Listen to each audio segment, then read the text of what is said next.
నమ శివాయ. హర హర మహాదేవ శంభో శంకర. ఈ మహాశివరాత్రి రోజు రాజమండ్రి వాళ్ళు పుణ్యస్నానం చేయడానికి గోదావరికి వస్తారు. మరి మీ ఊర్లో మీరు ఎక్కడికి వెళ్తారో కింద కామెంట్ చేసేయండి. ఎంత క్రౌడ్ వచ్చారో చూసారా. ఓం నమ శివాయ.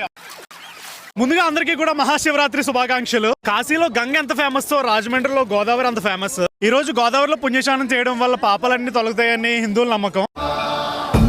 ఇప్పుడే పుణ్యస్నానం అయితే కంప్లీట్ అయిపోయింది. ఈ రోజు శివపార్వతుల కళ్యాణం జరిగింది కాబట్టి మహాశివరాత్రిగా సెలబ్రేట్ చేసుకుంటారు. అలాగే క్షీరసాగర మదనం జరిగిన రోజు కూడా. అలాగే సైంటిఫికల్ గా కూడా ఒక పాజిటివ్ ఎనర్జీని జనరేట్ చేసే రోజు ఇది. ఇంతవరకు నాకు తెలిసింది. సో మీకు అసలు కారణం ఏంటో తెలిస్తే కింద కామెంట్ చేసేయండి. 144 సంవత్సరాలకు వచ్చే మహాకుంభమేళ ఈ మహాశివరాత్రితో ఎండ్ అవబోతుంది. ఫైనల్ గా మీ అందరికీ మంచి జరగాలని ఆ శివయ్యని కోరుకుంటున్నాను. అండ్ ఇలాంటి మరిన్ని షార్ట్స్ కోసం రాజేష్ ఖన్నా బ్లాగ్స్ ని సబ్స్క్రైబ్ చేసుకోండి.